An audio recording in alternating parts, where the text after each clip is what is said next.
He is a Philippine advocate for the LGBTQ plus community, helping destigmatize people living with HIV. As HIV cases surge by 500% among Filipino youth, the organization he founded, Love Yourself Inc., stands front and center, being part of the solution. Please welcome Love Yourself founder and executive director, Ronivin Pagtakhan. Good to see you, Doc Vin. Thank you so much for joining us. Thank you so much, Miss Kathy, and happy to see you. Happy Pride Month. Happy Pride Month. Kamusta na ang mga celebrations? Well, Love Yourself Open Pride Month. So it has been a practice of Love Yourself to start. Basically, we're the opening salvo of Pride Month. So we did that with Bridgetown, and 8,000 people came, and we're very, very happy to start Pride Month. Always a very colorful event, at kung titingnan mo sa ibang bansa, medyo dumodoble na bilang kilos protesta because of President Trump's actions against the LGBTQ plus community. How are you addressing this issue? Well, first and foremost, I agree. Pride is both a celebration and a protest. A celebration because of the wins that we are having. Back in the day, I was experiencing stigma, discrimination, but nowadays, yung mga bata, you can see them on TikTok, they can start wearing their gender-affirming uniforms already, and that's a win. But at the same time, it's still a protest. A protest why? Because we still need to have equal rights.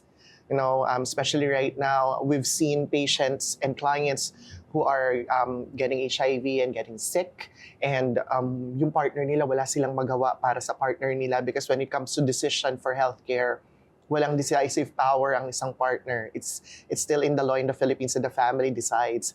I'm happy to share that there are certain cities and LGUs already adapting the one that Quezon City started.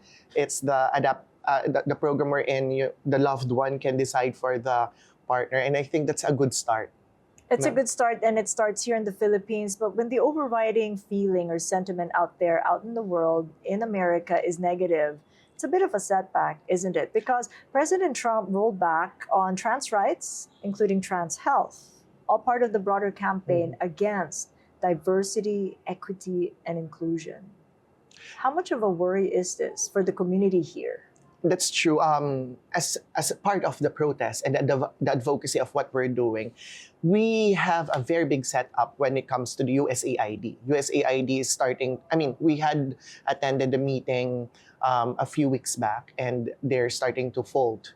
And the programs will end this coming September. We don't know yet what's going to happen next, but for sure, when the declaration happened in January, everything that has to do with USAID closed down.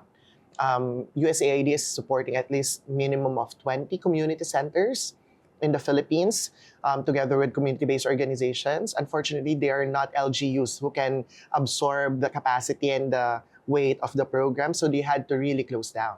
So kasama na rin kayo doon sa maapektuhan? We are affected. Fortunately, earlier, when Trump won, we already prepared because we kind of know the platform. So we transitioned everything that we do into a more sustainable angle. So Love Yourself is currently a self-sustaining facility. It has 22 self-sustaining facilities right now. So anything that has to do with the innovations that we're doing, those are the ones that are affected. But when it comes to the day-to-day activities, the clinics, the programs that we do, hindi naman po siya na-affect. Unfortunately, that's us. But the 10 community organizations that USAID is supporting, medyo affected po sila. Anything that has to do with trans, anything that has to do with MSM, LGBTQIA+, had to stop. So may isang clinic sa Quezon City na ang focus nila is trans health. They had to close down after opening ng 1 month. So that's how hard it was for the community na affected po nung program. Kasi Love Yourself is contributing 54% of all the reported cases in Metro Manila and maybe around 30-40 in the whole country. But we're just part of the solution. Ibig sabihin, there are other community-based organizations who need help, who are willing to help. Unfortunately, they do not have the same, platforms and seed funding that we're fortunate to have for them to continue the operations that they're doing. So when USAID started, folding, and the program started to, put into a halt, edi lahat po sila nag-stop yung operations. Especially yung isang clinic sa Quezon City, Yes. sabi mo nga na nagsara. Mhm. Ano ngayon ang gagawin ninyo to help the other clinics that are still open and that you wish would keep open even after the September funding dries up?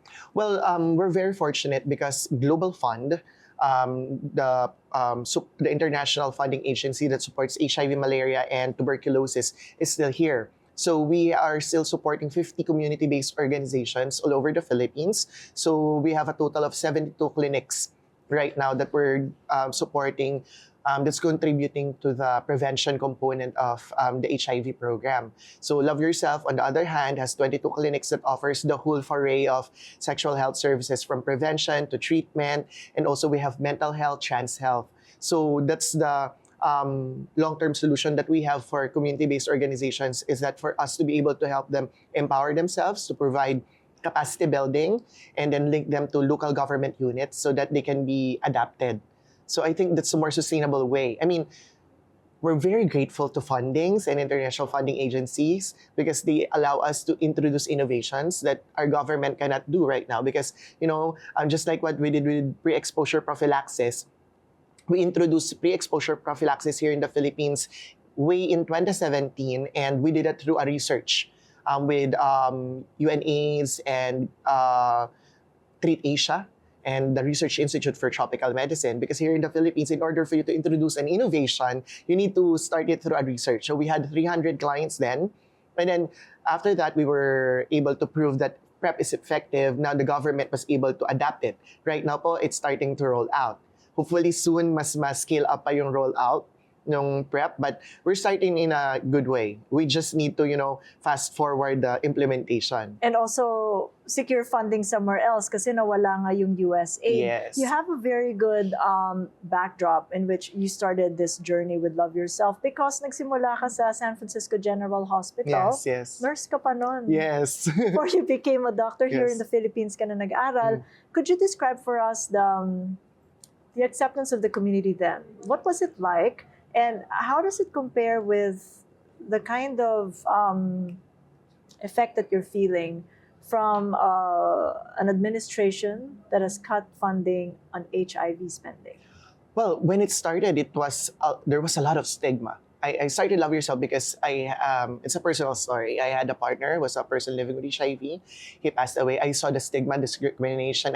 My best friend had an HIV scare. I saw the stigma and the discrimination, and that's why I started Love Yourself.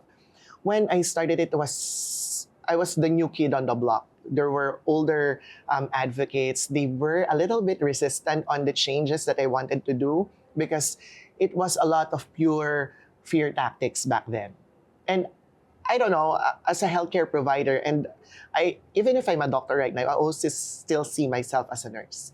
And caring is very important to me. I want to provide care to other people the way I wanted to be taken care of. So that's the core of what I wanted to do. And so when I started opening programs that's focused on empowerment, courage, empathy, there's a lot of resistance because people are not used to the change, not used to the branding and the kind of experience. Because in Love Yourself, we have the in.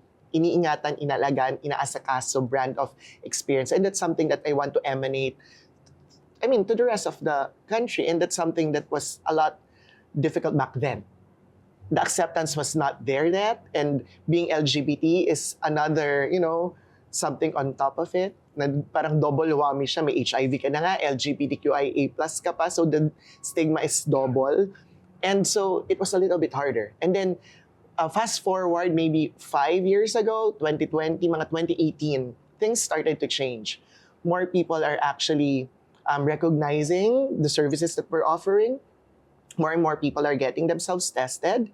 And with the support of the International Funding Agency, we were able to scale up a lot of things. But with this setback, the progress will stop.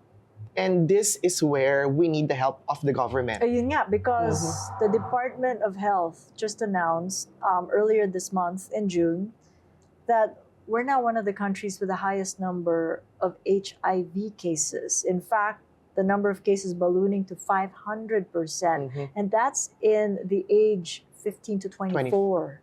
demographic. How concerned should we be? Very concerned. I mean, it should have been announced last year because or last year, but we had another pandemic that we're facing. So I think we had priorities. The government had priorities, and I think Were they right to have postponed it? The announcement of this HIV record rise in the number of cases?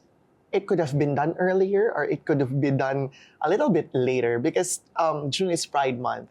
I don't know if it was a PR decision for the Department of Health to do it on Pride Month, but it caused a little bit of setback as well when it comes to the LGBTQIA plus community, because it's Pride Month, people are celebrating and advocating for equal rights, and then there's this layer of announcement that we need to have a state of emergency for HIV, which is a fact. I mean, I don't want to minimize the idea and the concept that HIV is a problem. It is a problem, but everyone is affected. Everyone can be infected. So it should, I mean, if it was me who's gonna decide, I could have announced it earlier January or after July, because the cases, the 500% increase in cases happened since 10 years ago. So why specifically this month? Why not last month? Why not? I mean, it might be political, but I believe that it was a little bit counterproductive for Pride Month and for the advocacies the LGBTQIA plus people are fighting for. Because when you see the comment sections in different social media platforms, you'll see Pride Month pa more, and then there's the announcement of the 500 increase. And obviously most of the cases are coming from the MSM community, from the LGBTQIA plus community, almost 80% of the cases. But in our clinic, the clinic near this studio is testing around 150 clients per day, and our positive rate is around 10 to 12%. And before, let's say 8 years ago, it's all men. Yes, that's true. But recently, when women started taking themselves to the clinic and getting themselves tested as well, we get women now. So in the 12 clients, we get 2, 3, 4 women, straight men. So everyone can be affected by the infection right now. And the highest number of cases is in the Greater Metro Manila area. It's in around 54%. It's in NCR, Region 3, and Region 4A. And why? Basically, most of the services are here. So while it's true that there's a surge, 500% surge of cases in HIV here in the Philippines, the contribution of cases is also coming from people who are actually accessing services. So the thing that we need to do moving forward to scale up the prevention programs, scale up PrEP, scale up PEP. So PEP is pre-exposure prophylaxis. PEP is post-exposure prophylaxis. These are meds that you take either before exposure or after exposure. And then we have condoms and lubes for those comfortable doing that. And I also believe in combination prevention and differentiated care approach model. Some people would actually prefer abstinence if they want to, or being mutually faithful, or condoms and lube. So I think different campaigns should be provided, but more importantly, scale up for the services, for the testing, for the treatment, and also reaching those people who got themselves tested and they got positive results, but they didn't start treatment. So if you look into the statistics, we have an estimate of 250,000 people who are PLHIV based on estimates, but the actual numbers is around 110,000. So it means we are missing 140,000. And among the 110,000 who are diagnosed, around 34% of them are viral suppressed, which means we're getting quarter and quarter decrease for our targets, because our target is supposed to be 95% of all the reported, let me redo that. 95% of all the cases of HIV will be diagnosed. And among the 95% diagnosed, 95% will be on treatment, and 95% will undergo viral suppression, which means after 6 months of taking the meds, they cannot transmit the infection anymore.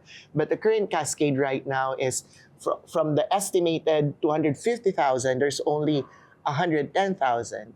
And then from the 110,000, we only have a 1/4 on viral suppression. So there's a lot of So missing. given the statistics and we see na bungi-bungi nga, no? Mhm. Hindi tayo yung parang Thailand because yung 95, 95, 95 na-achieve ni Mhm. Thailand. Do you agree with the health secretary then when he recommended to the palace to issue a state of national health emergency for HIV? Yes, I definitely agree. It's just that the approach. The approach could have been done in a much, different way.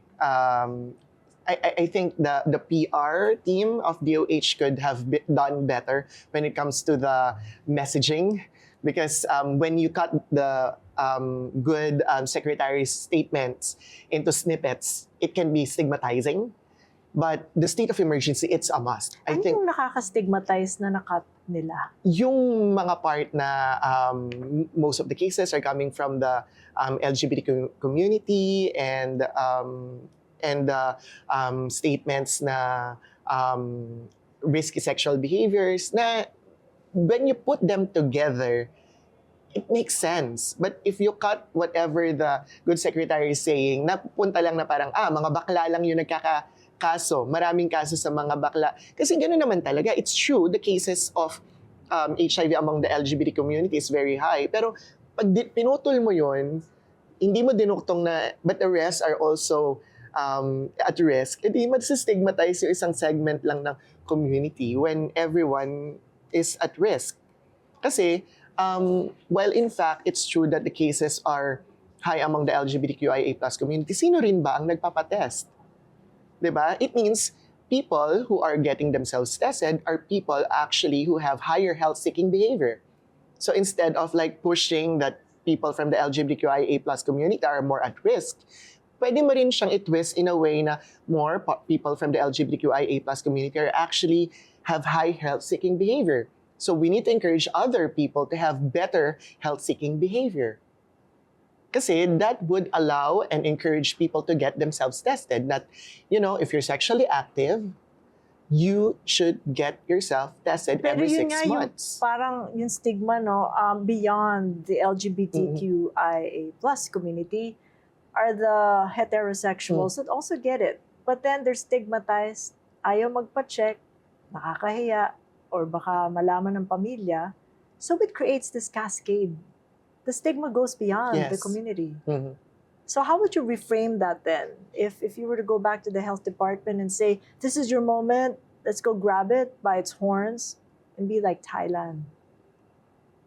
Well, Na that's, na-resolve ba yung kanilang health issue doon? Because 2 years ago, they had the same statistics as we did. I was looking at the data, pero ngayon bumaba because ang kanilang approach, community-based. Mhm. Well, that's the perfect question for what's happening here in the Philippines right now. It's also because masyadong nag-rely on DOH right now sa mga services ng LGUs. Diba? So, they announced before na parang, all LGUs should have treatment hubs. All LGUs should have social hygiene clinics. But it's not about the availability of services lang. It needs to have access. Kasi no matter how nice the services are, if people are not accessing it, then what's the point? So we need, age-appropriate programs, campaigns, educational materials as early as, junior and senior high schools for education, and then access to services na age-appropriate and differentiated care model. Ibig sabihin na differentiated model, hindi one size fit all. Hindi pwedeng, meron na to yung city na to, okay na yan because they have a program. But in a city, sa isang city pa lang, they have different demographics. We have, right now, we have the boomers, the Gen Z, the Gen X, and the millennials. So, each of them are different breed of animals. Iba-ibang approach. Kami nga po, when we do programs for Love Yourself, dati nakakabuo pa kami ng YouTube videos dahil yung mga tao nanonood pa ng YouTube videos. Ngayon, parang kang daig mo pa yung elevator pitch. You need to have like 15, 30-second campaign in order for them to retain. If you check the reach and the analytics of what we're doing, minsan bumibitaw na yung mga kabataan at 15 seconds.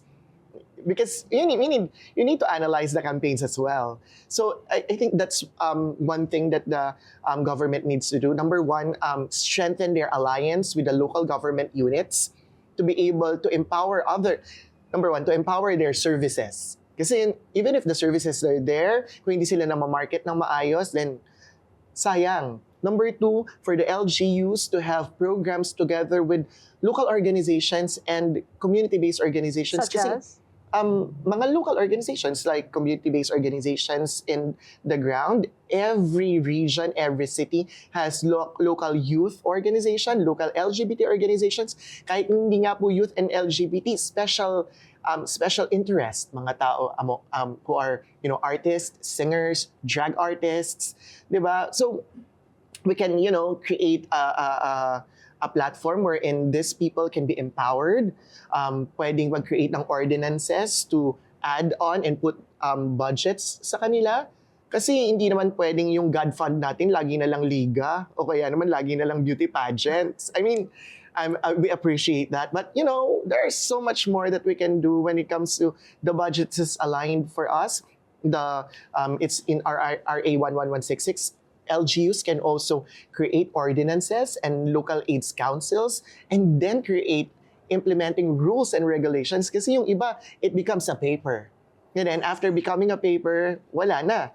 And then if it becomes a paper, it's really focused on the services of the LGUs lang. Nawawala yung private-public partnership na I think it's a good thing.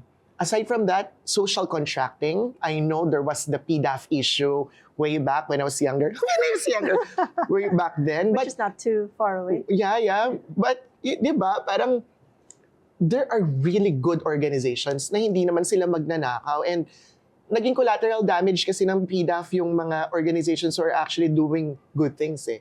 So dahil hindi na kaya ng Pilipinas ngayon mag-subcontract ng mga organizations who are actually doing real, tangible products and services, it became a gap. Ngayon, hindi yung mga organizations who actually need support, hindi sila nabibigyan. I hope we can explore something like that so that these organizations can, complement whatever services the LGU is giving. So there's the LGU, there's the local government, the local organization, and then there's education department.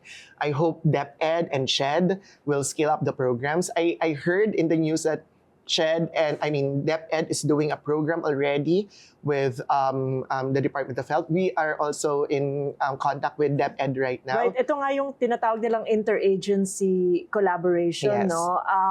Creating and crafting an integrated, aligned curriculum on sexual health. How are you foreseeing this to be an effective tool? In unang-una, creating awareness and also taking the taboo away. Yes. Kung ang stigma nagsisimula sa kabataan, ay dapat maghanap tayo ng paraan, no? I think it's a good move. It could have been done earlier, but let's not cry over spoiled milk. So, let's move forward and see that this is an effective solution. Kasi sa pa ba tayo magsisimula before sexual debut, di ba? Before sexual debut, we need to educate the teachers about SOGSC and different sexual activities and how to prevent infections and being responsible. Number two, not just the students. We also need to educate both the teachers and the parents because sex is taboo at home. We're highly Catholic in the Philippines. Pero, when you look at the kid's phone, andyan ang TikTok and, other social media platform, Facebook, X, na hindi naman uso sa Pilipinas yung parental control masyado pagdating sa social media. So, I think it's a very good move to involve all three stakeholders, the parents, the educators, and the students when it comes to this program. And if I may add, those in the academe and allies of the community would say the curriculum should be non-racist, non-sexist, and non-judgmental.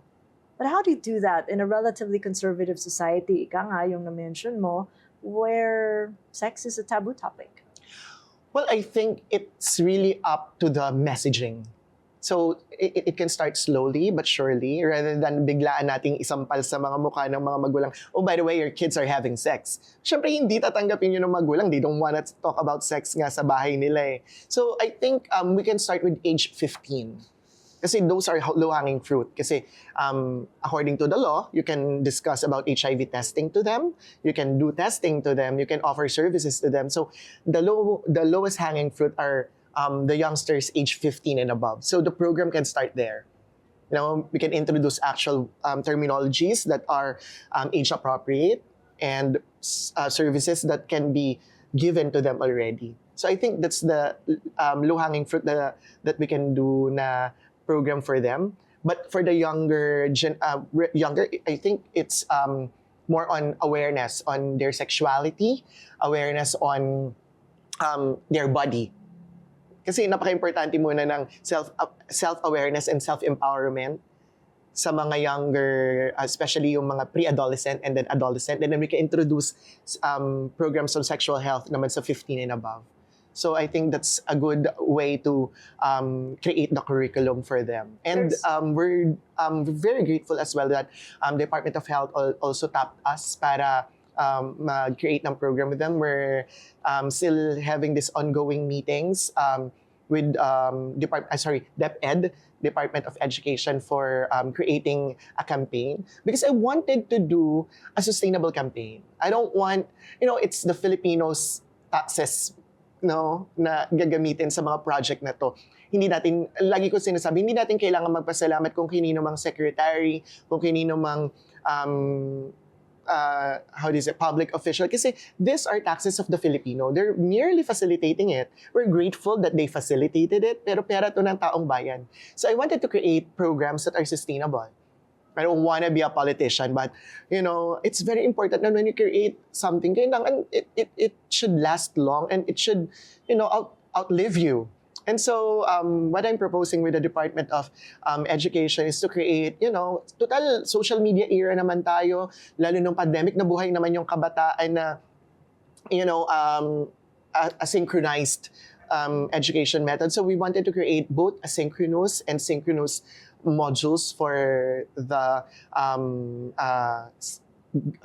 junior high and senior high students so that, at their own pace, at their own timing, makakreate sila. We're also involving Pia Words Back, hopefully Catriona Gray as well for this kasi they have been long-time advocates of both youth and sexual health ng dito. And aside from that, if I may add, we also had a recent meeting with OWA.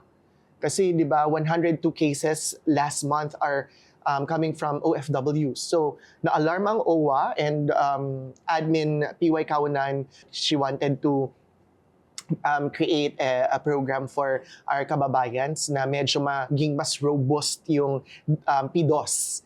Because we have the PDOS, right? The pre-departure seminar for our kababayans kasi maganda na alam ng mga kababayan natin that there are services for them. I'm actually lending, kasi Love Yourself operations are Mondays and Tuesdays off kami.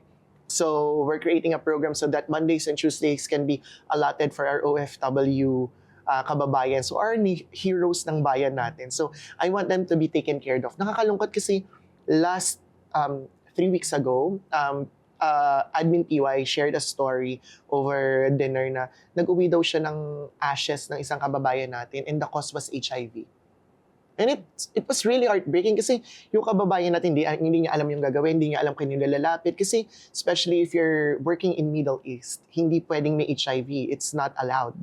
So, dinideport sila. So, pag hindi alam ng kababayan natin paano yung programs on repatriation, it becomes challenging. So, and also, syempre, aside from repatriation, kailangan syempre niyang alagaan yung sarili niya and what are the options for him or her or they para pagdating sa Pilipinas, paano maalagaan yung sarili mo. Kasi syempre, yung mga kababayan nating OFWs, pagod na pagod yung mga yan, wala nga silang oras sa sarili na. Minsan, pagkain nila, ipapadala pa nila sa mga kababayan natin. And I feel like it's but important for us to give service to them. So, yun yung multifold programs na piniprepare natin ngayon. Number one is the program with DepEd, and hopefully soon, when CHED hears us, hopefully they can also create a program with us and or other agencies as well on comprehensive programs on sexual health. And I hope when they create this comprehensive program on sexual health, it's not called sexual health, it's about wellness. Maganda kasi na ano siya, inclusive and holistic. It should be mental health, so GSC, even trans health, and mental health. We are seeing a lot of clients with HIV and STIs who are having anxiety and depression. So hopefully we can, make this a holistic program. And then number two would be, programs with our kababayan OFWs. And number three, the LGUs na kailangan strengthen. And also interagency na you were talking about a while ago, Miss Cathy, napaka-importante na, mas strengthen at medyo ang i-fast-paced yung mga programs. Kasi that's the challenge, na parang, yes, they're thinking about it, but how long will it take for it to be implemented? If I may add a fourth stakeholder, the Catholic community. Oh, yes. The Catholic Bishops' Conference of the Philippines in 2023 sought to raise public awareness for two problems. It's HIV, because HIV cases are rising, yes, along with tuberculosis. What do you make of their strategy, and how do you think they can help in a situation where we've seen the rise, a record rise of 57 cases of HIV per day? Well, I think it's a good strategy because even in Love Yourself, we have a TB-HIV collaboration program because 10% of people living with HIV also has tuberculosis. It's the most common co-infection. It's an opportunistic infection, and it's not just affecting PLHIVs. It's also affecting the poorer segment of the Philippine population because, the living situation, pollution, infection, the close proximity of the living arrangement. And the services are free, but again, it's the same issue all over again. We have TB dots clinics all over the country, in every city, but access isn't just there.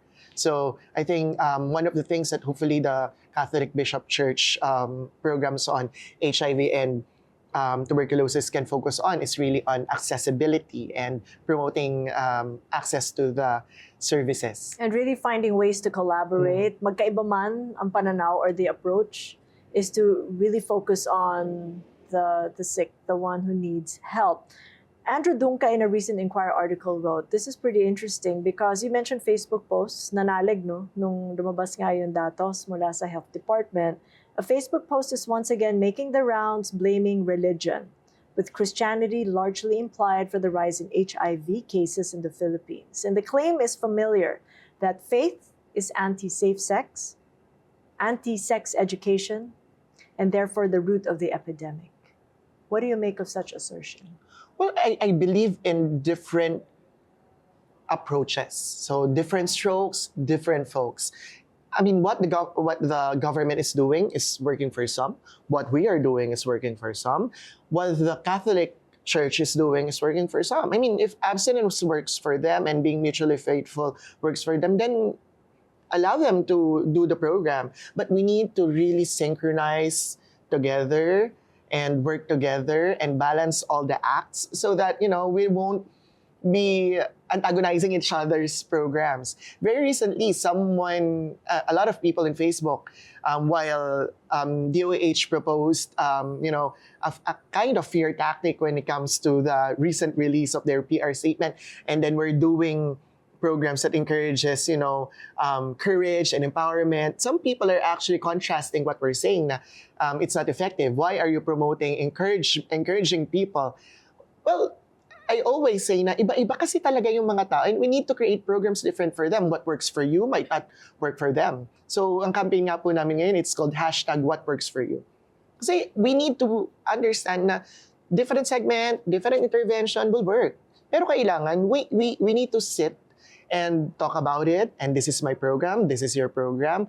Please, we might agree to disagree in certain things, but it works for a certain segment of the population and it means it's good. Kailangan lang i-put yung act natin together. I think that's what's missing. the government is doing its thing. The government is doing its thing. The Catholic Church is doing a program. The community is doing a program, but nothing together. Could we take the Thai approach as a means of patterning whatever we're doing to succeed? Because they succeeded and they're being lauded by the UN AIDS for what they've done to control the rise in HIV. Yes, I don't totally agree that what Thailand did, because right now we're actually replicating what Thailand is doing with Love Yourself. We're working with Tangerine Clinic, the trans clinic in Thailand, and Pribda Clinic, the organization doing programs for MSMs and the LGBTQIA+ community in Thailand. The challenge there is the Thailand government is actually supporting the local organizations. So I think that's the fact that's missing here in the Philippines. That's why I was talking a while ago Budget. about Eto, budgets. Babalik tayo talaga dun sa sa So if the budget isn't working now, how much of a budget is needed for this health scare? pass. I think it needs a careful analysis on the actual needs, the actual targets. We need to work with the Epidemiology Bureau to determine ilan ba. Kasi may estimates yan eh. So for example, estimated 250,000 cases versus the actual reported cases na 100,000. So from there, ano ang budget dapat for treatment? Ano ba dapat budget for viral suppression? Ano ba dapat budget for prevention? Kasi prevention is better than cure. And still, a part of prevention is treatment. So they're coinciding with each other. So I think a careful analysis and upscale of the budget is very important. I'm very grateful for PhilHealth. PhilHealth actually has a program for treatment. Now, hopefully, we're exploring right now programs on prevention with them.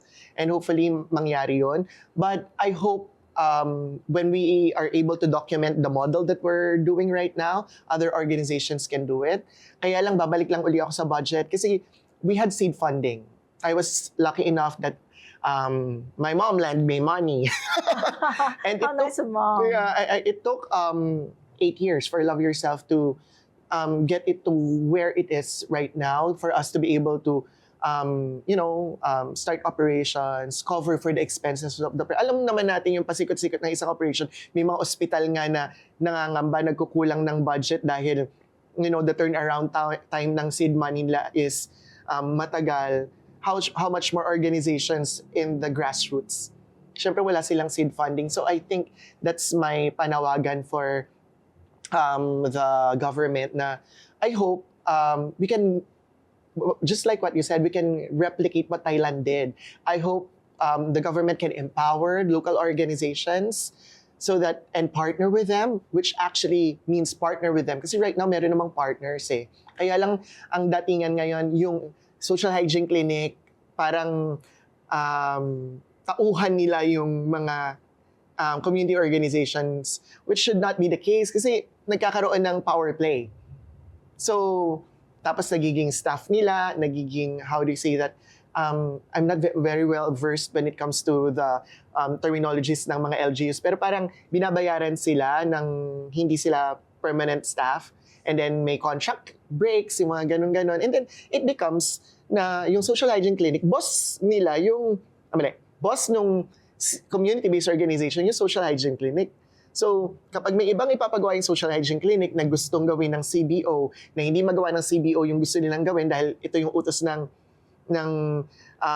LGU, nawawala ng sense kasi they cannot innovate because they're only allowed to do whatever the social hygiene clinics ask of them. So may mga silos, may friction in between. Kaya nga, kahit na gusto mong mag-work together, may mga alitan pa, no? Na kailangan tanggalin. But did Mama make her money back? Naibalik mo ba? Yes. That's very good. Oo. And we're very grateful to the PhilHealth program because the PhilHealth has this OHAT package, the Outpatient HIV/AIDS Treatment Package. So all of our clients in Love Yourself, currently we have 18,000 clients on treatment.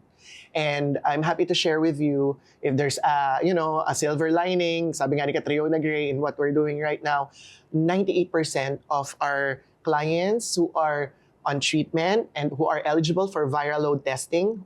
Viral testing is done on 6 months and every year thereafter kapag ikaw ay on treatment. virally suppressed na sila. So magandang model siya. I hope, yun lang yung challenge na kailangan hindi magkakalaban yung tingin ng LGU sa mga organizations. Kasi, for example, we share this good news. Sometimes people will say na parang, kayo lang naman yan. Yung iba, hindi nagagawa yan. So, I hope instead of, comparing, we can replicate and model what we're doing to other partners. And then other partners can adapt naman yung model that we're doing so they can actually, flourish as well. You're marking 15 years at Love Yourself Yes. next year. Next year. I'm just wondering if Dennis were still alive today, your partner, who actually became the punot dulo, no? The inspiration behind Love Yourself, how would you continue to honor him? Well, I always promised myself that nobody will experience the same thing that he did. And for the rest of my life, I'll keep on doing that. I'm happily partnered right now. But, he's still and will always be part of what I'm doing. I'm very grateful because during the time, I was very young when we met, and I had so much learning. I mean, I was introduced to San Francisco Youth and LGBT Center, and that's where I got the inspirations of the things that I wanted to do here in my country. Siyempre, taga-UP ako, so nasa puso ko yung pagiging makabayan. I could have worked in the States for the longest time. Many of my classmates did.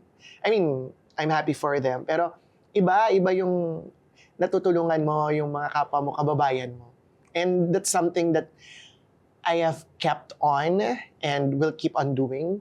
And always, in my heart, naniniwala ako na we need to empower other people. Yun yung, if there's a fire that keeps on burning sa akin, is whenever I see people who are disempowered and I want to empower them. Because I'm very lucky because I had support system.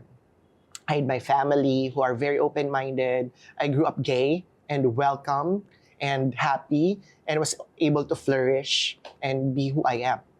And one of our centers is actually a drop-in center for trans nene. So mga batang trans. One of them, apakalungkot ng storya, she was living with her family and then nasusunog yung bahay nila. Alam mo ba, tinulak siya sa loob ng nasusunog na bahay tapos sinaksak. Sabi, malas kang bayot ka. And that was really heartbreaking for me. So parang whenever I see these kinds of stories, it ignites further the fire to, make sure that everyone is getting the equal opportunity. Magkaiba kasi yung equal lang at with equity. So I want everyone to have equal rights and equitable rights. So yun yung hopefully. And speaking of that, I may konting panawagan ako sa Department of Health since they're doing this campaign anyways. And I'm very glad that they're doing this their way. We're doing things our way, and we hope we're complementing each other. I just hope they have better system when it comes to distribution ng medications. Kasi right now, yun yung challenge namin. Sometimes we get supplies that are lasting for a month when we have 18,000 clients. So instead na giving medications for 3 months, minsan isa-isang buwan lang nabibigay namin. So hopefully they can fix the distribution chain. And the procurement process of the Department of Health. So yun yung low-hanging fruit naman na request ko aside from the bigger hopes that we have for... So much more to do at my next 15 years pa. Yes. Congratulations. Thank you so Salamat, much Doc po. Vin. Much appreciated. And we're hopefully opening our newest site in Pitex in Parañaque kasi we wanted to make sure na we create strategic clinics in strategic locations para hindi kami nagpa-pop up everywhere. So one in Pitex and hopefully here in Pasig we're opening our research center kasi po we want to introduce more innovations to the country. Hopefully yung mga partners natin masettle nila yung mga challenges lalo na sa US kasi ang laking tulong ng USAID. Lahat ng innovations po ng Love Yourself and other organizations here in the Philippines nakaasa sa kanila kasi the government can do the sustainability program but hindi pa naaalata ng government natin masyado ng budget for innovations kasi so yun yung malaking tulong nila right now. And yeah, It's I good to hope know. things go better It soon. should. And with you around, it should be better. Thank you, Miss Cathy. Doc Vin. Catch us again next Thursday, 9 p.m. Philippine Standard Time on One News. You can also check out the long conversation on YouTube, Spotify, Apple Podcasts, and Google Podcasts. And if you haven't done so, like or follow my social media pages. I'm Kathy Yang. This is Thought Leaders.